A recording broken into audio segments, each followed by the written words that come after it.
Marcus Williams was not supposed to be at Hargrove Financial at all. He had grown up on the east side of Detroit, raised by a grandmother who worked 2 jobs and still found time to press his school uniforms every morning.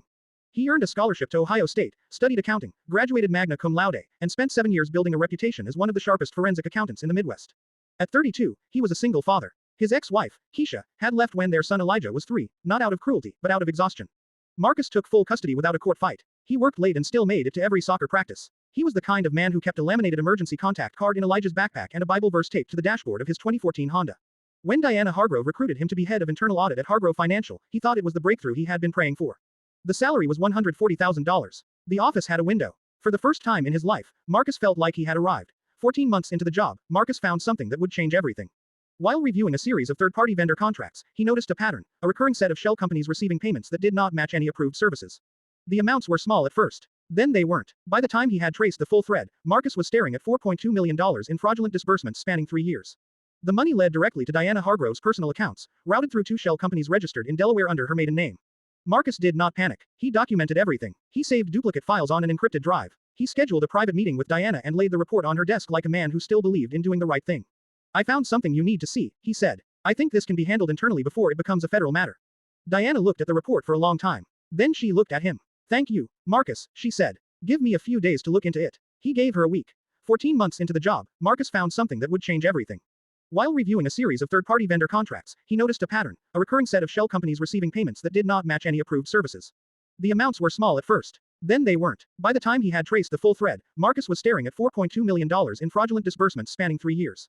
The money led directly to Diana Hargrove's personal accounts, routed through 2 shell companies registered in Delaware under her maiden name. Marcus did not panic. He documented everything. He saved duplicate files on an encrypted drive. He scheduled a private meeting with Diana and laid the report on her desk like a man who still believed in doing the right thing. "I found something you need to see," he said. "I think this can be handled internally before it becomes a federal matter." Diana looked at the report for a long time. Then she looked at him. "Thank you, Marcus," she said. "Give me a few days to look into it." He gave her a week. On a Tuesday morning, federal agents walked into Hargrove Financial and arrested Marcus Williams. Diana had beaten him to the punch. She had hired a crisis law firm over the weekend, restructured the shell company records, and filed a complaint with the SEC, naming Marcus as the architect of the fraud. She claimed he had brought her a false report to distract from his own embezzlement scheme. She had forged signature authorizations. She had paid a mid-level analyst to corroborate her version. Marcus had the encrypted drive. But Diana's legal team argued it was fabricated evidence, created after the fact by a man desperate to save himself.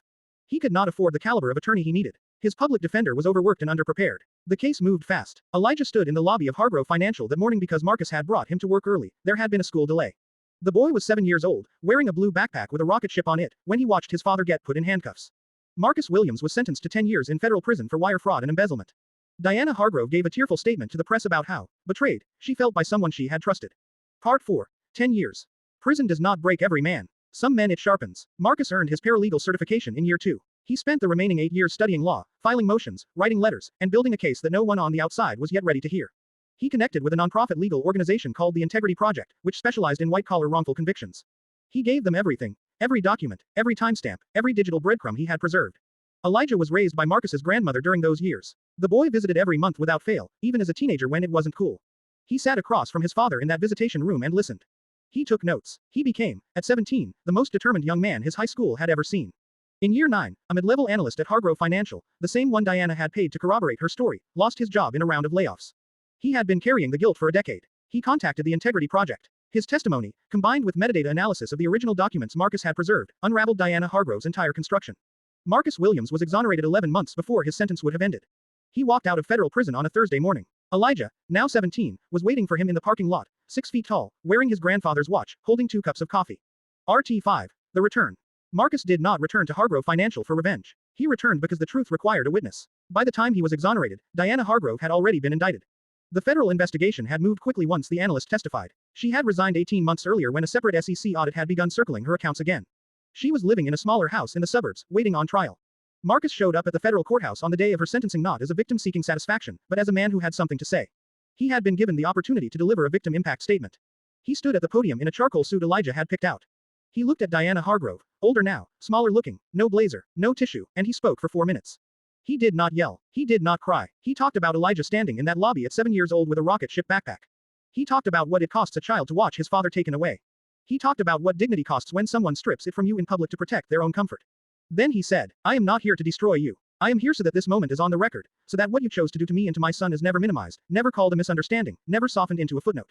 I want it in the record. I want it said out loud. And then I want to go home to my son. Diana Hargrove was sentenced to 9 years in federal prison. Marcus walked out of the courthouse into the afternoon sun. Elijah was parked across the street. When Marcus got in the car, his son didn't say anything for a moment. Then he said, "You good, Dad?" Marcus looked at him for a long time. "Yeah," he said. "I'm good." Epilogue. Marcus Williams partnered with the Integrity Project as a full-time advocate. He became a paralegal. Then, after the state granted him an expedited path given his exoneration, a licensed attorney at 44. Elijah graduated from Ohio State on a full academic scholarship, studying accounting. On his graduation day, Marcus pressed his son's suit the same way their grandmother used to press his. Slow, careful, every crease deliberate. Power does not make a person righteous. It only reveals who they already were. And justice, real justice, does not always move fast. But if you hold on, document the truth, protect your character, and refuse to let bitterness become your identity, the record will one day speak for itself.